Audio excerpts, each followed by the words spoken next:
Thank you for inviting me or coming to tune in on this conversation today. We're going to talk a little bit about some Indian probate issues. We're going to talk about wills. We're going to talk about Indian probate process in general.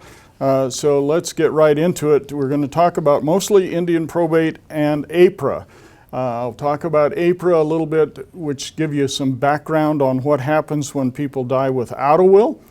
And then we'll talk about the provisions of the law that apply if a person does not have a will, and then we'll talk also about the wills and how that affects it and how it is impacted by AIPRA. Let me give you, first of all, to start with, just a process, a summary of what happens when we do an Indian probate. The first thing that happens, of course, is that somebody has died. And until that happens, we don't have a probate process. After that, the BIA will get involved.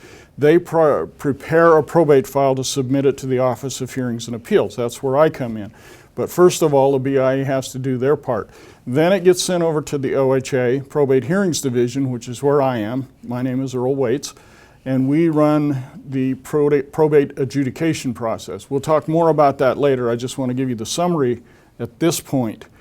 Now, once we do our process, we issue a decision after we've gone through our process, send it back to the BIA, and then they process the decision after they receive it. They prepare for the distribution of the Land Title and Records Office, the LTRO. They do the distribution, but they're part of the BIA. Also, the Office of Special Trustee is also involved in distributing money at that point. So if there's any money in the estate, OST will distribute that money. And that's basically the end of the probate process. The wills are finished. The probate is finished, almost. I say almost because we inevitably have reopenings and rehearings and that sort of thing that goes on. So let me just talk a little bit about the adjudication process. Because that's the part I'm involved in, and the part that the Probate Hearings Division does across the country. These are regulated primarily by the Office of, by the regulations that are found in 43 CFR Part 30. Those are the new regulations since December of 2008. And that's, I'm not going to go into a great bit of detail on all of that, simply because you can look them all up. They're all there, but we will talk about the highlights. Generally, once we get a case and we determine that it's ready to be heard and decided, we will schedule a hearing. And we go out to the reservations, we go to the various places where the heirs or the devisees or the people are who are involved, the family members of the person who died. We go out and try to do those in a sort of local area. So it's not always going to be right on the reservation. It sometimes, for example, if we're going to Alaska, we'll tend to be all over the state. Alaska is a very big state, so we go to Fairbanks, we go to Anchorage, we go to Barrow, we go to Nome, places like that. And we have offices here. We go to Browning to go for Blackfeet. We go, Salish Kootenai. We do Northern Cheyenne, we do Crow, we go and some of the judges from the Billings office go over even into North Dakota and South Dakota where they hear hearings. I go all over the country. I've done hearings all over, from all up and down the East Coast. I've done Alaska. I've done hearings just about everywhere except for Hawaii, because we don't have any Indian land in Hawaii. So we don't do any hearings there. Now, we schedule the hearing, we send out notices. Normally we send out the notice 45 days, 30 to 45 days ahead of time, so that people have time. We used to send them out more than that, but people would lose them. And then they wouldn't show up for the hearing because they had too much notice. So we really aim to get the hearing out sometime between 30 to 45 days before the hearing. And then at the hearing, the parties will appear. Sometimes we have witnesses for wills that appear. Sometimes we have people with claims. They will appear, give testimony. We swear them in. They give testimony just like at a trial. We normally, in that hearing process, we explain what the procedure will be. how we're gonna conduct the hearing, what kind of evidence we're looking for. Then we take their testimony. We let them tell us what there is about their family, who the children are, who the grandchildren are, if that's appropriate, and who all the other relatives are. And if there's a will, we talk about the will. And usually that is a fairly routine process because the BIA has already prepped a lot of that stuff. They already have the information. We have it in the file. We're trying to verify that. But as usual in many trials, surprises happen. Somebody will come in and tell us about another error that nobody knew about, or somebody will contest a will, that kind of thing. Anyway, we take those and we try to resolve and get as much evidence as we can. Then we try to answer any questions that people have. This is still at the hearing. When we finally get through with all that, we adjourn that hearing, and then we go back and we work on the case. If we need to develop any more evidence, we'll write for more evidence. Or if we have to have another hearing, we may have another hearing later on if there's a need for it. But eventually we issue a written decision. That becomes the decision that goes out to all of the parties and all the interested people who are involved in the case. And then after that, that decision gets mailed, we send everything back to the BIA, and then they take over the distribution part of it. Assuming that there's no complaints about the decision. If there is, then we get into rehearings and reopenings, and I'm not going to talk about those today. But that's another possibility. Normally, though, that once it's final, the BIA will then distribute the property, the OST will distribute the money that's there, and that's the end of the case until something else happens that makes the case need to be reopened. And that happens from time to time. So let's talk about AIPRA.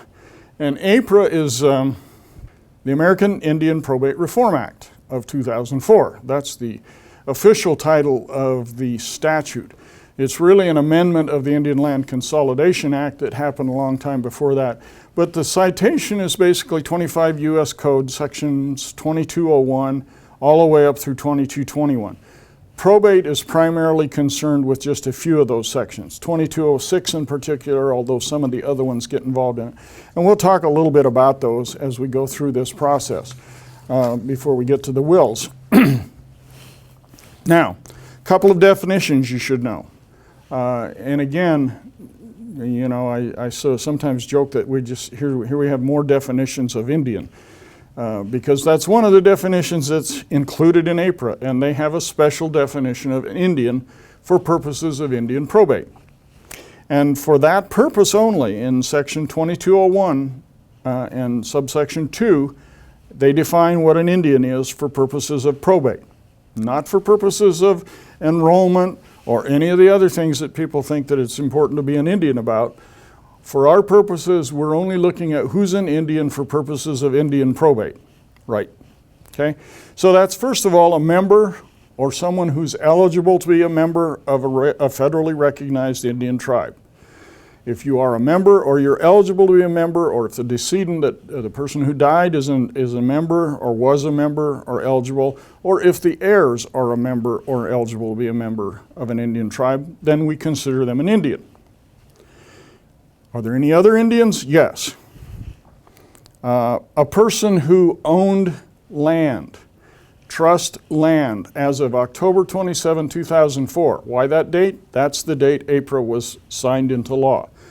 If a person owned federal Indian trust land on that date, regardless of whether they're enrolled in a tribe, eligible to re-enrolled, non-enrolled, whatever they are, if they were owners of a trust interest on that date, then for our purposes, they are considered an Indian by definition as a landowner. There's another definition, another way you can be an Indian, and that's the so-called IRA Indian, not the Irish Republican Army Indian, IRA, Indian Reorganization Act, okay? That's 25 U.S. Code 464. And in the IRA, they define an Indian to be anyone who has an aggregate 1/2 or more degree of Indian blood. And of course, they have to be federally recognized. But if they're 1/2 or more aggregate, total Indian blood, they're considered to be an Indian. They don't have to be enrolled because it's possible that they could be a member or not a member of any tribe that they had Indian blood in because they don't meet a blood quantum requirement. For example, the Northern Ute tribe in Utah has a requirement of them being 5/8 Indian to be enrolled. Well, there are a lot of people who are 1/4 Northern Ute Indian or 1/2 Northern Ute, but they're not enrolled. Okay. Now, if they were 1/2 Northern Ute, not eligible to be enrolled in the tribe because they have to be 5/8, but they still meet the IRA definition of 1/2. So they can be considered an Indian even though they are not enrolled. Okay. You could have someone who's a 1/4 Northern Ute and 1/4 Salish Kootenai, for example. So their total is 1/2. Their aggregate of 1/2, but they may not be enrolled either place. I don't know what the rules are at Salish Kootenai. That might be enough to get them enrolled there, but it would certainly not be at 1/4 enough to get them enrolled at Northern Ute. But you can see you can have somebody who's half Indian and yet not enrolled or eligible to be enrolled. Okay. And they're still considered an Indian for purposes of Indian probate under AIPRA. Those are the three main criteria. Now, in California, they've tacked on another couple of rules for California Indians only. In California, you can also be an Indian if you own land, and it doesn't matter when you owned trust land, whether it was before or after October 27, 2004, doesn't matter in California, for purposes of inheriting land in California. If you owned a trust interest in California land prior to, or even if you acquire it after October 27, 2004, you can still be considered an Indian in California for purposes of inheritance of that land in particular. So it gets a little technical when you're talking about that. That's the basic definition of Indian under AIPRA that we have to deal with here today. Okay? Now, the other definition you need to know about is eligible. Eligible heirs, as you can see, is defined in 2201(9). Okay. And that means, first of all, that you have to be an Indian, all right? You have to be an heir, and you have to be an Indian, or if you're not an Indian, you have to be a lineal descendant within 2 degrees of consanguinity of an Indian. And I'll talk about what that means in just a second. Okay. Or the third criteria to be eligible, you have to be a co-owner of an interest in that land or in Indian land that they're going to inherit. So if you're a co-owner, you're an eligible heir. You have to, and even if you're not an Indian, so to speak, if you're already a co-owner, you get to be an eligible heir. So you have to make sure you understand these two definitions because those two are going to impact how people can inherit under AIPRA. All right? So let's talk about this consanguinity. It means related by blood. That's all it means. So if you are related to somebody by blood, the next question is how far apart are you? How many degrees of consanguinity are there? And we can look at this little chart that you see, and we can talk about that little chart and figure out how many degrees are. Now basically what a degree is a link between one generation and another. And if you look at this chart, you'll see in the middle there, you have an Indian. And a pair to that Indian is 1 degree of consanguinity. It's a 1 connection from parent to child. The child is also a 1 degree connection from parent to child from the Indian. Grandparents, of course, are 2. There's 2 little links in there, okay? Grandchildren are 2. Great-grandchildren are 3. Then you have sisters and brothers of your Indian. They're, again, going to be 2 degrees. So you go 1 up to the parent and 1 down from the parent to the brothers and sisters. So that's 2. Then you get into aunts and uncles because they're related through the grandparents. So you're going up 1 degree to the grandparent, 1 degree to the parent, 1 degree to the grandparent, and 1 degree out to the aunt or the uncle.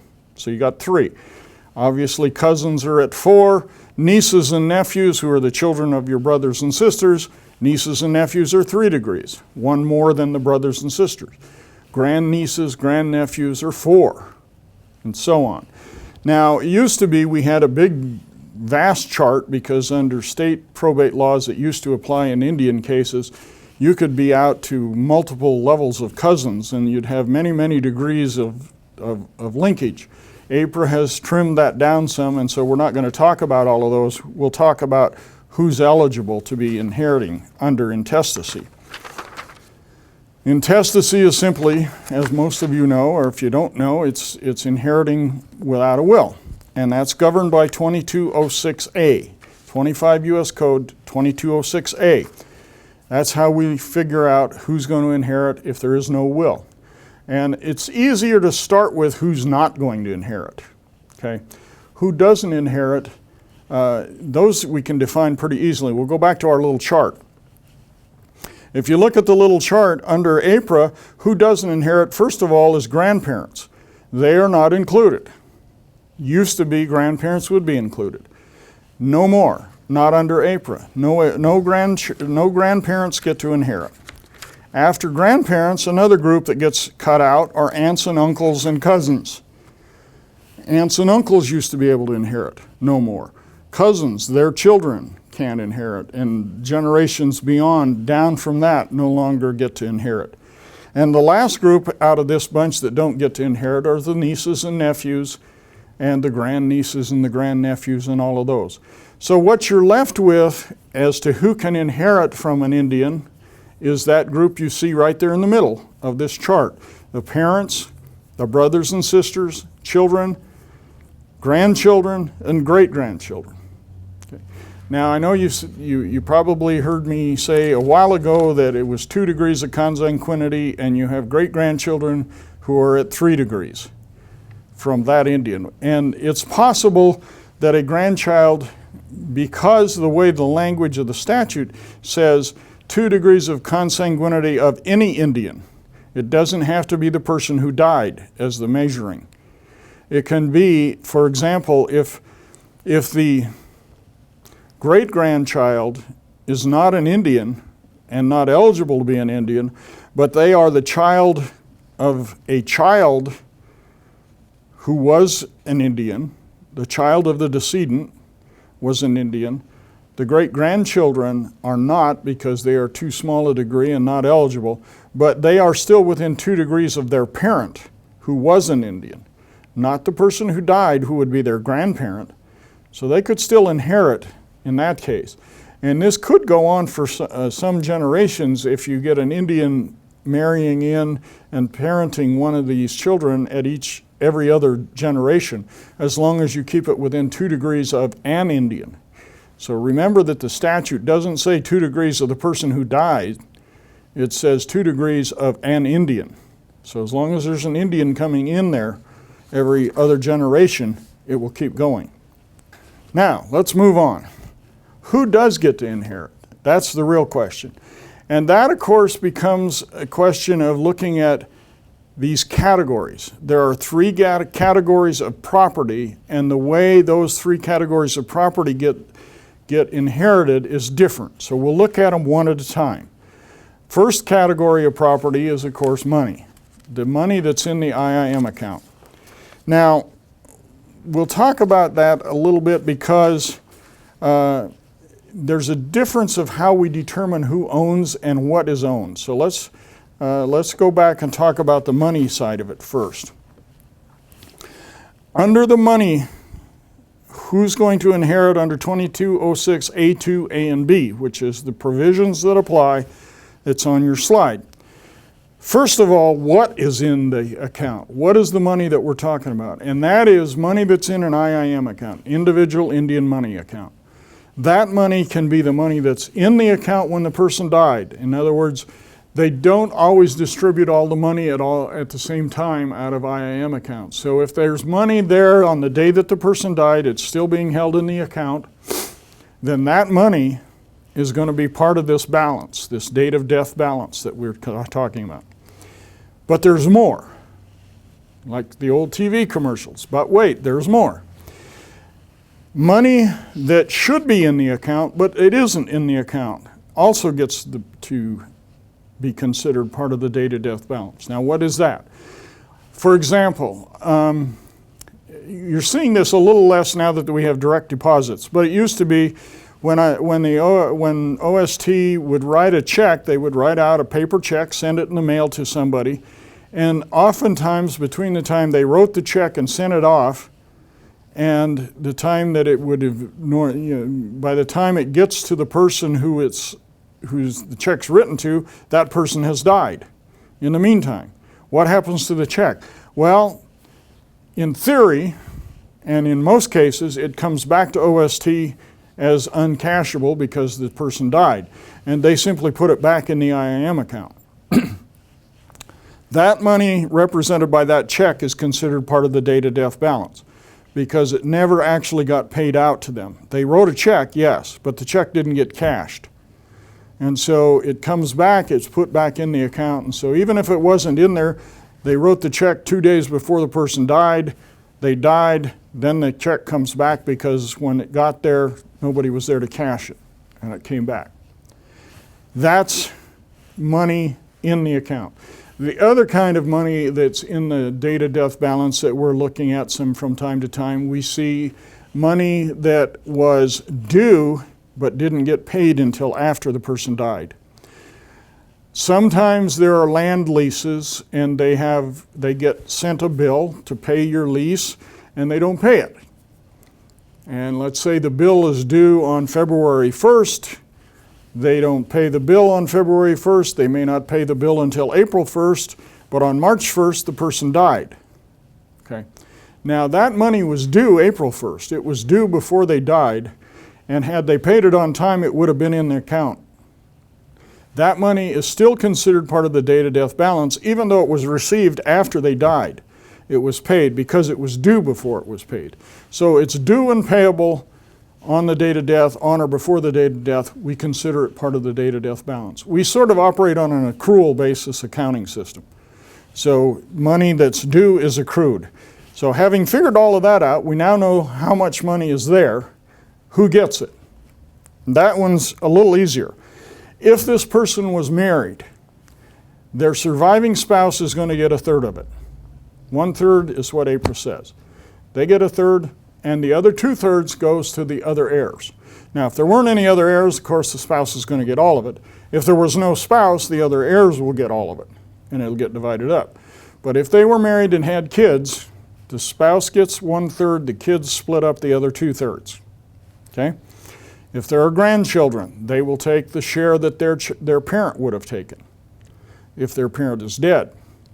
If their parent is not dead, then their parent's going to get it, and they will get it if their parent leaves it to them. But that's the only way they'll get it. But if their parent has died before, then it will go to them, to the grandchildren by representation.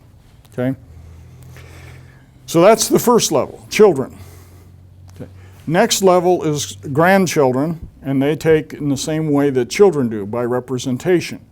So each generation, and we don't do it the way they do it here, or in some places where they do it by representation is considered what they call per capita at each generation, where they take all of the kids in the one generation and they divide it equally among all of those kids of parents who died before them.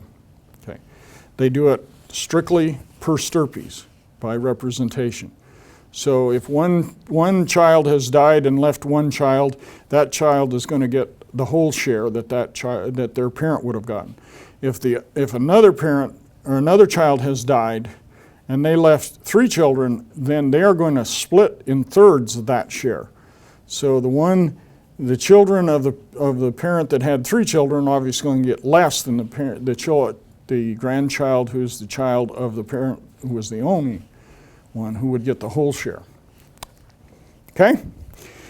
After the grandchildren, everything is on a survival basis. There's no more representation. You have to survive. So then it goes to great-grandchildren next. If there are no children or grandchildren to take any share, but there are great-grandchildren, then they're going to take it if they're survivors. Only the surviving children take. Okay? If there are no surviving children, grandchildren, great-grandchildren, then we look to parents. And if there are any surviving parents, the surviving parents gets it. If there are none of those, we look to brothers and sisters. And again, they have to survive. And if we have none of the above, it goes to the tribes, the tribe with jurisdiction. Now that's a sticking point right now because the statute itself is unclear and the Board of Indian Appeals has said, no, it goes to the tribe with jurisdiction. Well, who's the tribe with jurisdiction? That we don't always know with money. We do know with land, but we don't always know it with money. Normally it's going to be the tribe where the person was enrolled, but that's not necessarily the case because there's some statutes that say you trace it back to the source. And unless we know the source of the money, it's hard to tell where that's going to be. And that's an issue that has not been resolved. It's been partially resolved in a case called the estate of Robert Wuorinen that was decided by the Board of Indian Appeals in 2014, I believe. Maybe, no, I think it was 2015. Okay. In any event, Wuorinen, if you want to look it up, it's at 59 IBIA Reports 314. It was a 2015 case. The board said, because we had a judge that said, well, since AIPRA doesn't really address this, we're going to go back to the old law and we'll apply state law. And the state law said that cousins got to inherit and we'll give it to the cousins. The board said no, AIPRA may not be real clear on the point, but AIPRA preempted all state legislation and it's the only thing that applies, and therefore you have to figure out who's the tribe with jurisdiction. And in that case, it was easy. There was only one tribe involved, so we said, okay, that's fine. It goes to the White Earth tribe because they were the only one involved. And so far, we've had a couple, 3 more cases like that where there've only been one tribe involved, and it's easy. We can say it goes to the tribe, the one tribe that was involved. As you may well find out, in this part of the country, in Montana and somewhere in Dakotas, and this whole northern tier, and among many other places, Indians had a propensity to intermarry. You know, the northern Cheyennes would marry the southern Cheyennes, or they would marry the northern Arapahoes, so you had tribes that got all mixed up. And then before AIPRA and before some of the other things, you had people who were inheriting lands in various places. So we now at Wind River we see northern Arapahoes who have land at Oglala in South Dakota and northern Cheyenne in Montana, and they have land somewhere else. They've got land all over the place. So who then gets the money that came from those lands? Well, I think, and the board has not made this clear, if you can trace that money back to one of those tribes, then that's who gets the land. If you can't trace it back, for example, there are some places where Social Security deposits got into IIM accounts. Well, you're not going to trace that back to a tribe. So that's an open question that has not yet been resolved. So I can't give you an answer on that one. We'll have to wait and see until the board gets confronted with one of those cases and can decide that case. All right, that's it for money. Let's move on to land. And now with land, we have 2 different classifications. First of all, we have the land where the decedent, the person who died, the owner of the land, owned at least a 5% interest in the whole tract. So if it's 100 acres, they owned at least 1/5 interest. That's 5%. That's 1 over 20, 1/20th interest. If they owned 1 over 20th interest, that's the 5%. That's the magic cutoff. If it was 5% or more, then it follows under this particular section, A2, A, and B also. For land, it divides a little different than for money. First of all, the surviving spouse, if there was one, gets what's called a life estate without regard to waste. And that's a term that everybody scratches their head and says, what does this mean? And we scratched our head and said, what does this mean? And everybody's familiar with life estates because we've had life estate, and people who have had mining claims and that sort of thing and life estates are familiar with the term waste. But what is this new term without regard to waste? Well, it's a term that Congress used, and they basically defined it as meaning the person with the life estate gets all the income. That's what it means. It doesn't really mean that they can't, that they can waste the property under the classic definition of waste. It means that all the income that comes in from that property while they're alive, they get it. Plus they get the right to live there if they want to, assuming that it was a 1/1 interest that they're getting. If not, then they're going to have another problem. But they get a life estate without regard to waste. They get all the income from that property, surviving spouse, everything. And if there's oil and gas, it could be a lot. If there are, for example, at Agua Caliente at Palm Springs, there's heavy land lease rentals for land in the middle of Palm Springs. It leases for a lot of money. And so the person who is the surviving spouse on one of those gets a lot of money because they get all of the income. What happens other than the income is what's called the remainder, and that's the title interest in the land. The remainder or the title interest passes just like the cash. Children, grandchildren, great-grandchildren, down to great-grandchildren. Then we go to parents, then we go to siblings, and then finally to the tribe. Now, if it gets to the tribe, and we do see this, we see a fair number of people who died, they were never married, they had no children, their parents have died before them, and they're the last in the line, so there are no surviving siblings either, so it's going to go to the tribe. There is a right of co-owners to purchase, but it requires the consent of the tribes. And some tribes are willing to allow purchases, some tribes are not. I can think of Navajo, for example. They have a tribal codes provision that says we will not consent. So they don't consent at all. Some tribes are willing to consent, and some tribes are even willing to renounce their interest and give it to one of the family members or more of the family members. It's a political question on each reservation. Okay? So I can't give you an answer because they all have their own view. Some tribes say, no, we'll take it. Some tribes like Navajo says, no, we'll take it, but if they want to buy it, they can come and buy it from us afterwards. But we will not consent to a purchase at probate, so it doesn't happen during the probate process. Some tribes don't really care one way or another. They will consent if somebody wants to buy. And some tribes, like I said, will renounce. They'll just give it to them. They don't even sell it. All of that is something that you will encounter depending on where you are. And there's no easy answer except to read the statute and see what it says. And the provisions are in there. Again, it's 2206 A and B. A2, small a, letter 2, then capital A and B. Okay? That covers the land where the decedent owned 5% or more. The other class, of course, is the land where they own 5% or less than 5%. The small, teeny tiny fractions. We get this a lot. How much is that? It's a very small fraction in many cases.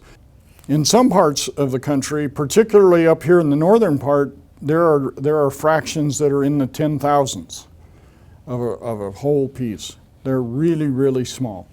And the rule under AIPRA is that these provisions can only pass to one person. And they are normally going to pass to the oldest surviving child, or if there are no children, oldest surviving grandchild.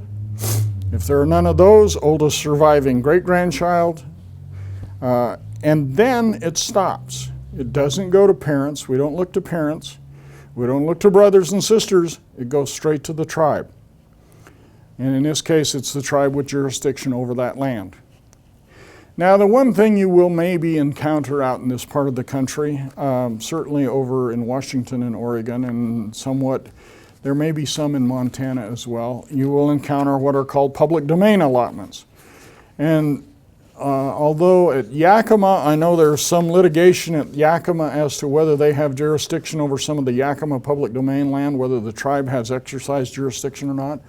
In general, tribes do not have jurisdiction over public domain lands. And if they can show that they have exercised jurisdiction with with the authority of the BIA, then fine, we can find that they had jurisdiction. Otherwise, they don't. And in that case, then it will escheat to the U.S. to be sold or to be given to a tribe where it can be used beneficially. Well, not quite. If there are co-owners, it will go to co-owners first. And we get into those are really problems because oftentimes there are hundreds of co-owners and we have to figure out who all of those co-owners were on the day the person died.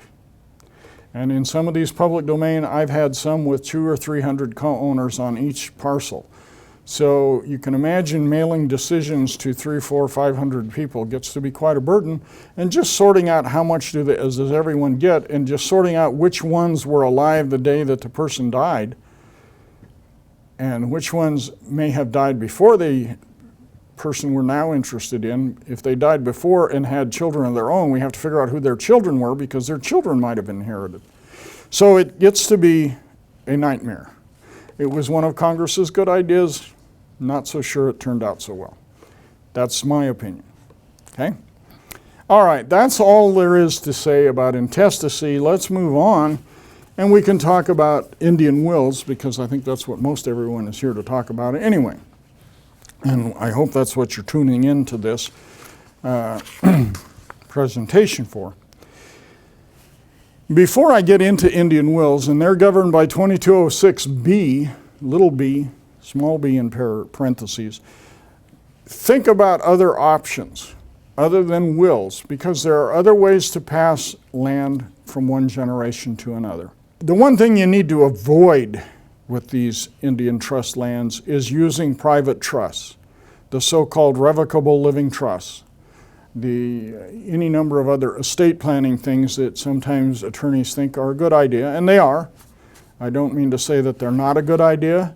I have one myself, but you have to be very careful with them when you're dealing with Indian trust land, because the rule of law in Indian country is if it's owned by an Indian, it can stay in Indian trust status. Protection by the federal government from taxation, etc. Now that's a two-edged sword too, because it also means it's restricted. You can't just sell it to anybody. You have to get permission from the Bureau to sell it. But if it's in federal trust status, then it's protected from being taxed by the states. If it passes into a private trust, that is what you get with an irrevocable or irrevocable trust for estate planning purposes, the owner is a person who is considered a trustee, but they are only owning it in trust for somebody else. That's considered a private trust. That does not qualify for being held in trust status at this time. So if you write a will for someone and you're using a revocable trust for estate planning purposes, you must be careful to exclude any Indian trust land from that will, from that trust. You can leave it in the will, but you have to give it to a trust, an eligible recipient. And a private trust is not an eligible recipient in order to retain it in federal trust status. Just be careful of that. Now, we've seen a few places, and I refer back to Palm Springs and the Agua Calientes, because they have rather large estates because of high income, and we see this also in some places where there's a lot of mineral development. There's been oil and gas. Obviously, the price has dropped considerably, but we used to see substantial estates in those places like Fort Berthold. And we still see them at Palm Springs, where we'll see income in the nature of $10, $20, $30, $40, $50,000 a month coming into an IIM account. When this person dies, what happens to that money? Well, it keeps coming into the IIM account, but that's where it stays. And if you have a family who's been dependent on receiving that income all along, and all of a sudden this person has died, it's just like that income is no longer there. And that family has no more income, if that was what they were living on. And it doesn't have to be many thousands a month. It can be $100 a month, it can make a big difference. But when that comes in and it stops at the IIM account because they're waiting for this probate process, which can take anywhere from a year, 2 years or more, depending on how long it takes to get through BIA and through us. And when I say a year or more, normally OHA, we're probating cases within about 6 to 8 months. Our average is about 8 months. Okay. But we're only a small part of the process. There's a BIA process of gathering data up front. That can take a while. By the time we get it scheduled, get it heard, get a decision out, all of this can take quite some time. Meanwhile, there's no income coming out from this property. Income's still coming in, but it stays in the IIM account. So what they've started doing in Palm Springs is they've started using gift deeds.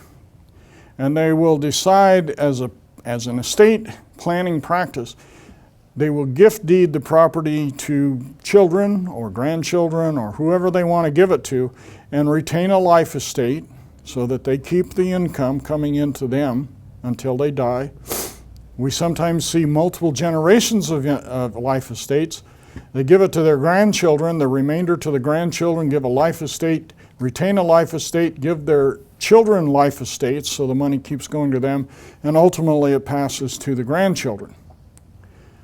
Any number of things like that can be done, and the drawback to it, of course, is once you do a gift deed, it's gone.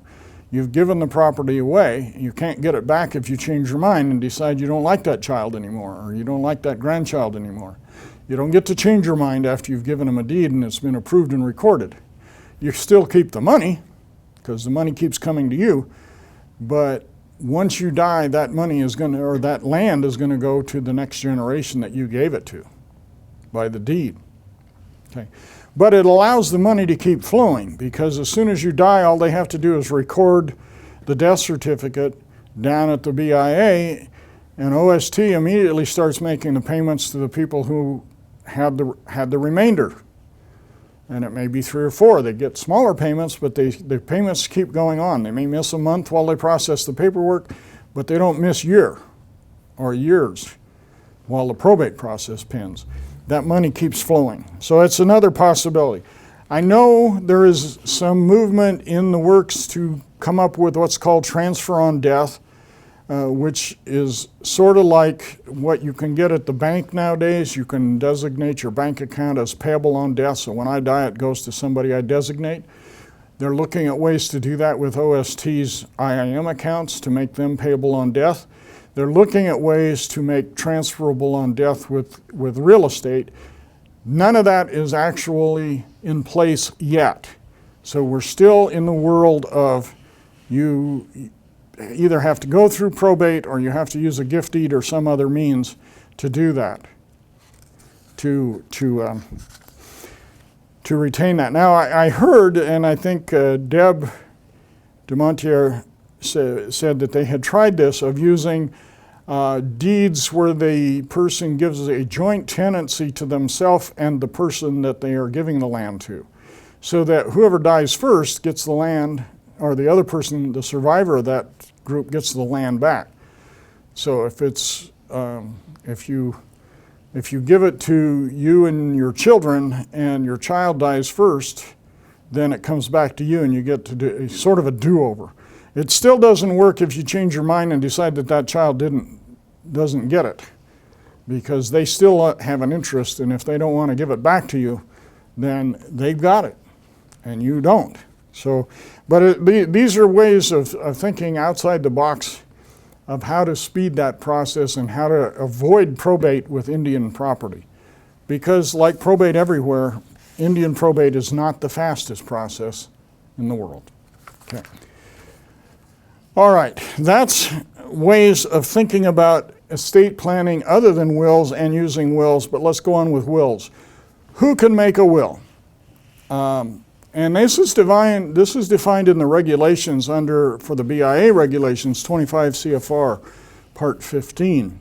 15.3 defines who can make a will. You have to be 18, at least. You have to be 18 or older. You have to own trust land if you're going to make a trust will. Okay. You have to have testamentary capacity, which is a term that's basically been defined by the IBIA, the Interior Board of Indian Appeals, to mean that you generally know what you own and you generally know the objects of your bounty, as the term is used. That is, who would you normally want to have your property? Okay. And if it's shown that you generally knew what you have, now I contend that you can never know exactly what you own in Indian country, because the number of reopenings we see to add property to estates that have long since been closed because BIA had not finished distributing those properties yet, so it's not in your hands, so you don't really know you own it. But generally, you know what you own. You can say, well, I own land here, I own land on this reservation, that reservation, the other reservation. I want it to go this way, and you know who your children are, who your grandchildren might be, that sort of thing. If you know that, that's generally going to be enough to have testamentary capacity. Okay. And again, as I mentioned earlier, it's a requirement that you own Indian property, Indian trust property, or some interest in trust, in order to have an Indian will, because that's all we deal with is Indian trust property. What are the requirements of a will? Well, the requirements are pretty simple. You have to be a person that I just described, someone who can make a will, number one. A will has to be written. We do not do oral wills. We do not do televised wills or recorded wills. At this time, we don't do any of those things. The regulations are very specific. It has to be in writing. It has to be dated, date that they signed it, somewhere. It has to be signed by the person who made the will. Now, signed doesn't mean they wrote their name. It means they put a mark on there that they intended to be their signature. Remember Prince, or the artist formerly known as Prince, now known as Prince again because he changed his name a couple times, and he had that funny little symbol that was his name, and he would make that symbol. Well, that's a signature. Remember the old Western movies where the Indians always put an X on the treaty? That's a signature. It's intended to be their signature. Any mark you put on there, you can put a thumbprint on it. You can scratch a picture on it. You can do whatever you want. If you intended that to be your signature, that's your signature for purposes of this will. And it has to be attested by 2 disinterested adult witnesses, at least 2. I've seen a lot of wills that have 3, and that's fine. No problem with 3. I've seen wills that have 2, that is a problem. Or 1, that's a problem. In fact, I had one of the cases I got reversed on. Turns out there was only 1 disinterested adult witness as I saw it.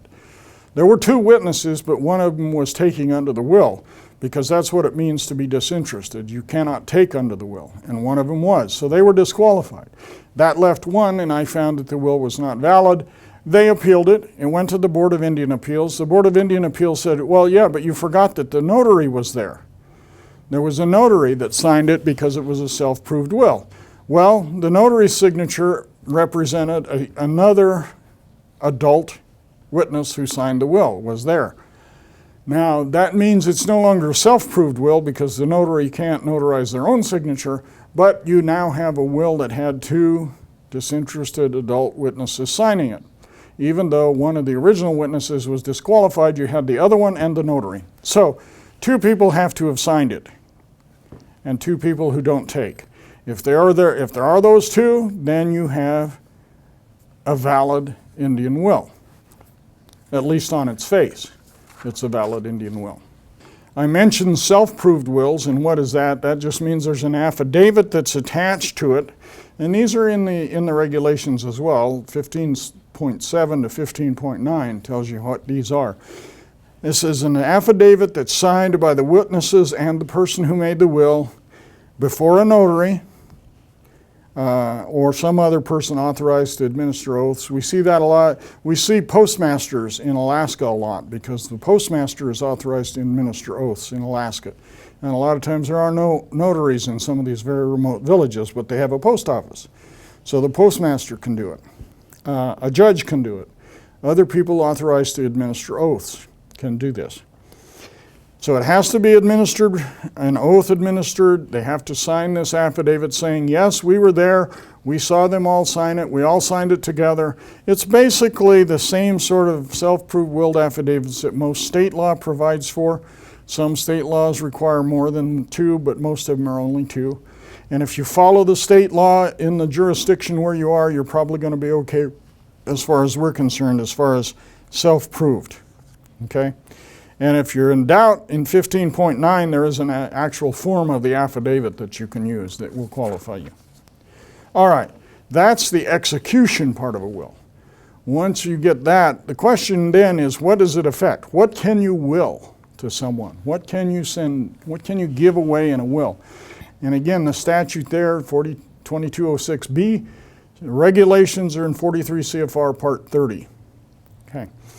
And it tells you what can will. Well, you can will real property. Any interest in trust real property can be passed by will. As long as you owned it when you died, you can pass it by your will.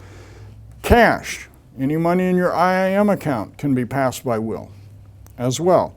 Any money due and payable to your IIM account, like we talked about before, also subject to the will. We also construe any property that came in after the will was made as being covered by the will, unless it's specifically excluded. So even though the person didn't own the property when they made the will, if they got the property later, we consider it to be covered by the will. The question that usually gets asked is whether that property, not whether it will be willable, but will it stay in trust? That's the next question. That's the big question. Does the land get to stay in trust when it passes under a will? And the answer is generally yes, if it's going to a lineal descendant of the person who made the will. That is child, grandchild, great-grandchild, great-great-great-grandchild, anybody down the line, it can stay in trust. No matter whether they are enrolled, no matter whether they're eligible to be enrolled, no matter what, as long as they are a lineal descendant. We're not even concerned with the consanguinity arguments that we talked about in intestacy. Doesn't apply when you're making a will. As long as it's going down line, it will stay in trust. Okay? If you make the will and give it to another co-owner in that property, it will still stay in trust. Again, regardless of whether they are enrolled or not. If they own a trust interest, they are eligible to receive by will. You can always will it to a tribe. If you will it to a tribe, they get to have it in trust. And you can always will it to any other Indian, any other person who's an Indian. You can do that. Now, can you devise it in fee? We'll talk about that in just a bit. But first of all, let's talk about personal property, the money in the IIM account. You can will that to any person or any entity. You can give it to the church, you can give it to the YMCA, you can give it to anybody, it doesn't matter what. And the only question then is whether it stays in trust or not. Because even if you will it to your best friend who's not an Indian, but he's your best friend or she's your best friend, they get to have the money. They'll just cut them a check and send them a check. Okay. It will remain in trust if it's given to anybody who was an Indian or any of those people we just talked about in the last thing. And otherwise, if they don't meet that criteria for it to stay in trust, they'll just send them a check and they get it. So you can give it to your church, you can give it to your favorite charity, you can give it to anybody you want to. Doesn't matter. If it's money, it will get paid to them. Okay? Now, let me go back to the question of what if you wanted to will it to somebody and you wanted it to pass out of trust. You wanted to give it to them in fee, not subject to restriction. Can you do that? Well, yes, you can if they're not an Indian. The statute seems to say that if it's going to an Indian, it's going to stay in trust and you can't do otherwise. Now, that has not been challenged or a decision issued on it. But the way I read the statute, it says only way you can give it to another Indian, it has to stay in trust. I may be wrong, been wrong before. But if so, the IBIA will tell me. Now, otherwise, you can give it to anyone and you can specify that it goes to them in fee. So if it's a non-Indian and you want it to pass out of trust, you can say that. Except for the IRA. Remember the IRA, 25 U.S.C. 464. The IRA seems to say that you cannot, but there's a couple of old decisions, one from the Department of Interior Solicitor's Office and one from the IBIA dating back to the 70s, that say if the land is going to pass to who would otherwise be an heir of the decedent, and that could be a non-Indian surviving spouse, for example, if you will it to that person, and they would normally be an heir at law of the decedent under the law that applies, then you can will it to them in spite of the IRA. And that may mean that it passes out of trust status, and under AIPRA, the tribe would have an opportunity to buy it, but you can do it, is the way the IBIA seems to have interpreted it, if it's going to pass to someone who would be an heir at law under the law that applies. Now, under AIPRA, who's going to be an heir? Well, a surviving spouse is an heir. Even though they would only get a life estate, they're still an heir at law. Under AIPRA, that makes them an heir at law, and I think would qualify under this definition or this decisions that have been made by the Solicitor's Office and the Board of Indian Appeals back when. Again, the board may make a different decision on that now if it ever comes to them, but as I read the law as it stands right now, you can will it to someone where it would pass out of trust status even though it's on an IRA reservation, as long as it's going to someone who is an heir at law. Okay?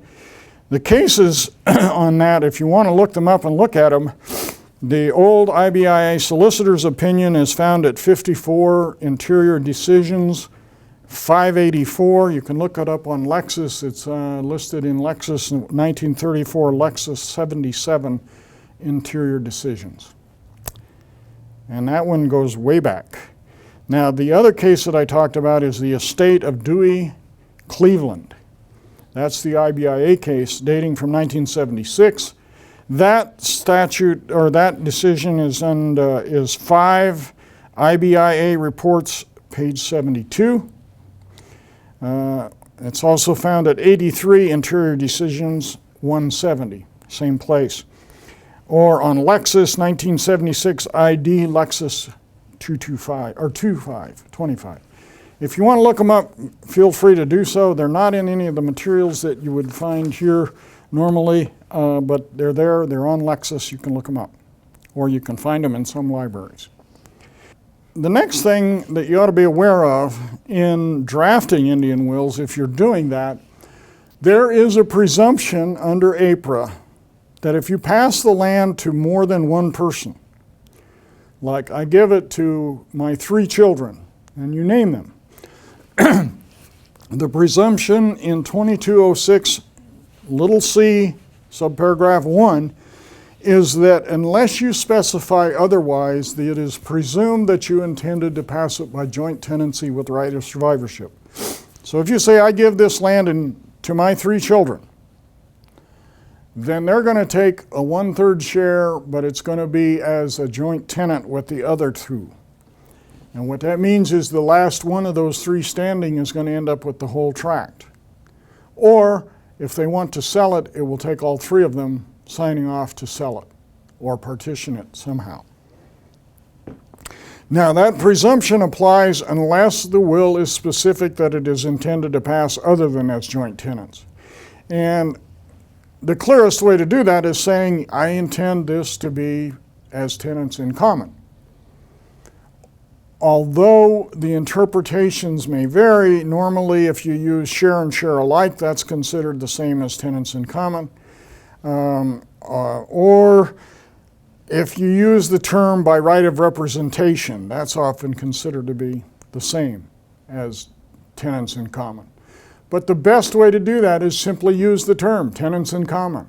It's easy, it's understood, it's clear, and it overcomes that presumption. If that's what they intend to do, then use the term. And of course, that presumption does not apply if the will was made before 2006. Why 2006? Because these regulations became effective June 20th, 2006. If the will was made before June 20th, 2006, these regulations are presumed not to apply, and therefore that presumption of joint tenancy doesn't apply. Okay? So that's easy. Now, pretermitted heirs and adoptions. Pretermitted heir is the heir that got left out and may be entitled to a share anyway. When does that happen? Well, if a surviving spouse was omitted and the will was made after the marriage, they are considered a pretermitted heir, unless the will specifically says, I'm leaving out my wife.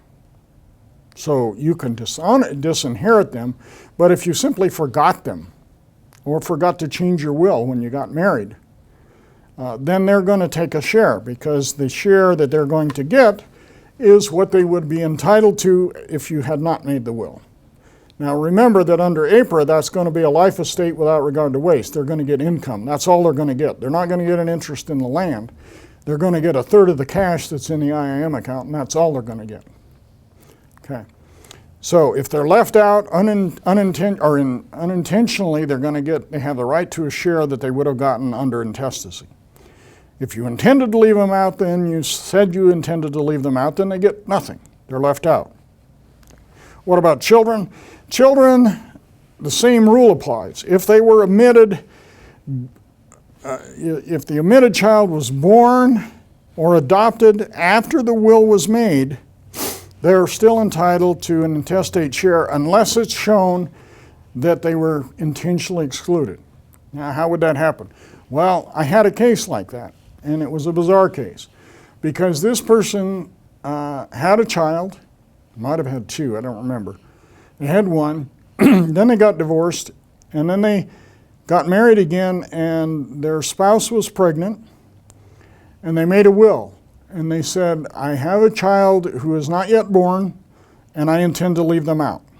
I intend that child to take nothing.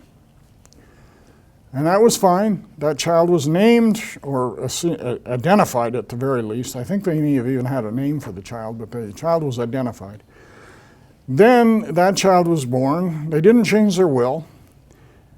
And then they got divorced, and then the person had yet another child by another person. Still didn't change the will, but there's no mention of the fourth child in the will.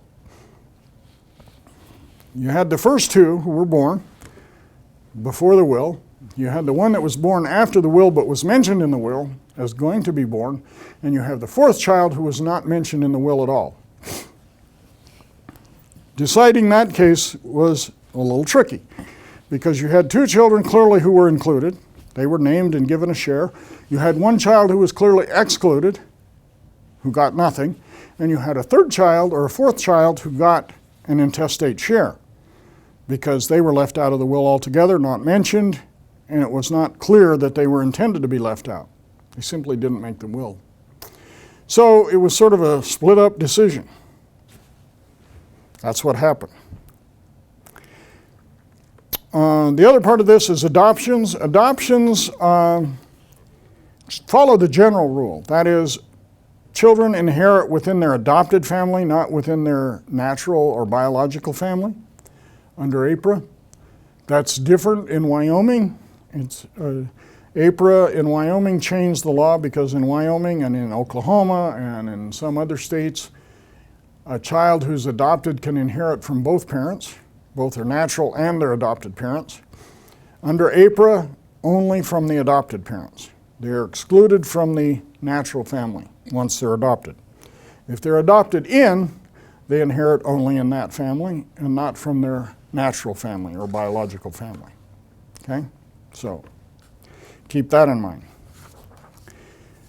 Now, the other thing that happens with marriages, of course, is the divorces. Two ways to end a marriage. You all know, they both start with D. Death, divorce. That's it. Well, there's a third way. You can have an annulment. That doesn't start with a D. But the main ones are divorce and death that ends a marriage. Now, if you have a divorce, the former spouse is no longer considered to be a surviving spouse after the divorce unless they get remarried. And I've seen that. I've seen people who gotten married to the same person 2 and 3 and 4 times. And apparently it didn't work the first time, it didn't work the second time, it didn't work the third time, and they kept trying. And I don't know whether it worked the 4th time or not because somebody died. But in any event, if you remarry, it's a do-over. You had a will, your spouse is going to inherit or take under the will as a surviving spouse. Then you get a divorce, they're no longer going to take because the divorce is deemed to revoke that portion of the will. And then if you remarry that person, it reinstates it. And you haven't done anything. It's all back where it was. Another thing to remember, legal separations does not equal divorce. We get a lot of people who say, they come to the thing and they say, well, he made a will, or well, he died, he was not married to anybody, but it says here they were married, and it turns out they were in fact married, but they never bothered to get a divorce, they just went their separate ways. And they never bothered to get a divorce. In fact, they're still married. And in fact, the spouse is still entitled to inherit if they're still married. Just like they never got a divorce, because they never did. Okay. Now, sometimes you have a situation where people will start a divorce, they'll get to the point of making a separation agreement, a property settlement agreement, and they sign that, but before they get a final divorce, that somebody dies. What happens then? They're still married, because there's no final divorce, but they have a legal separation agreement that they've all signed off on. That can be enforced in a probate proceeding just like it was completed, as long as it's been executed and in place before the death. Okay? That's really what you need to know about divorce. Normally, under AIPRA, a divorce ends any provisions in a will, unless, of course, they remarry. Now, the other thing we see, and I caution people who are drafting wills, things like this, class devises. People will say, well, what's a class devise? Well, what we see in the will is I give this property as a life estate to my child, and I give the remainder to all of my grandchildren. If the child has died first, that's easy, because we know who the grandchildren are, if any. There are not going to be any more of them if they only had one child and that child is now dead. On the other hand, if they had multiple children and there are still some living, there still could be more children, right? So if you give something and you write a class such as heirs, I give it to their heirs, or I give it to my next of kin, or I give it to the heirs of my body, which seems to be a popular phrase in some parts of the country, that creates a class of people who are going to inherit, but we don't know who the class is just yet. Okay. And there are rules about what happens. 2206H2 under AIPRA tells you how we determine who takes when there is a class gift. Normally, when there's a class gift, the class is determined as of the date of death that the person who made it died. That is, the person who made the will and created the class. When they die, we determine the class at that time. So if there are four grandchildren when the grandparent dies, and they gave it to their grandchildren without specifying which ones, then we're going to look at the ones that are then living at that time and say that's the class, and they get it. Even though there could be more grandchildren born later, they don't take. We look at it as of the date of death. But sometimes you get this postponed one, like I give a life estate to my children and I give the remainder to my grandchildren. Well, when the person who made the will dies, as long as there are still some surviving children, we don't know who the grandchildren are yet. And we can't know at that point until such time as all of the children have died. Once the last child has died, we now know who all the grandchildren can be, because there can't be any more. So sometimes you have that situation, and then you have to determine the class closing as of the date when there is somebody who's entitled to take. Okay? And that will be when the last child dies, and then we know who all the children are going to be. That can get to be a nightmare down the road. So you got to be careful when you start parceling it out to those undefined classes, because they can hold up a probate for years, for decades. Because if you have a class that starts out as being the grandchildren of the decedent, and the decedent then has 4 children, and their ages are 8, 6, 4, and 2. When are their grandchildren going to be born? Long time down the road, likely. So that can keep a case open for a long, long time, waiting just to determine who the heirs are going to be. Okay?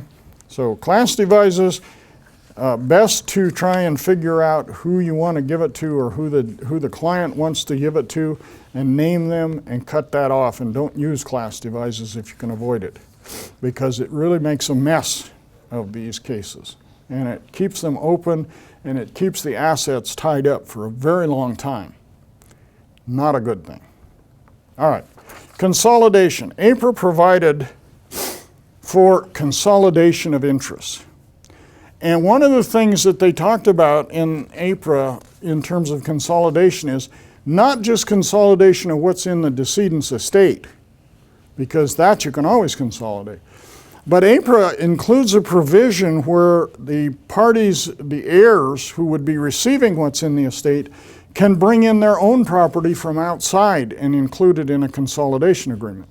So for example, if A owns an interest in a parcel of land, and B owns an interest in a different parcel of land somewhere, and C owns yet another interest in a third parcel of land somewhere that's not part of the decedent's estate, they bought it or they acquired it somehow on their own, they can bring those outside interests in, trade them among themselves, and come up with a consolidation agreement, as long as they can show that they owned it at the time they entered into the agreement, that they're doing it for the purposes of consolidating their interests and making their interests more usable, or however it's beneficial to them. And if they do that, these can get complicated, so sometimes they're going to need an outside attorney. We don't do these things. Attorneys have to be a little careful about doing those, because you can get into conflict of interest situations, but you can do that. And they can bring in outside land. As long as they can prove they owned it, they can bring it in and include it in a consolidation within a probate. Why would they do that? Well, for one thing, you can do that without doing appraisals. Normally, land transactions in Indian land is going to require an appraisal, and that can slow things down. If you're doing a land consolidation agreement, you don't need an appraisal. You can waive it. Now, people may want to know what they owned and how much it's worth. That's another question, but it's not required in order to enter into agreement to consolidate their land. And these agreements become incorporated when the judge approves them, so you have to show that it's in the best interest of everybody, that it furthers the cause of reducing fractionation of Indian lands, that it does all these good things, and you give it to the judge approves it, and that consolidation becomes part of the probate order, and it changes the title. It's just like a deed, in a sense. It moves title around. That becomes part of the final agreement.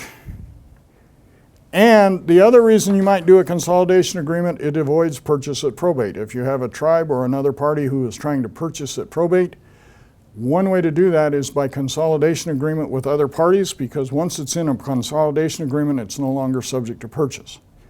It's not considered available. Okay? So, now I have a question. And that is, why are you here? Why is anyone listening to this? Or why is anyone attending to listening to this? And I think there's a lot of reasons. One being these people. You're here because you have some reason. Maybe it's because you want some CLE. Maybe you just want to learn about this stuff. Probate is passing property from generation to generation. Sometimes it goes down, sometimes it goes up, but it's passing on. It's from old to new in most cases. Sometimes it's new to old. But inevitably, it's about passing things from one generation to another. That's what we have represented here. It's continuity. It's a circle of life. I hope that the reason you're listening to this, or I hope that the reason you're attending this kind of a CLE is because you care about these people.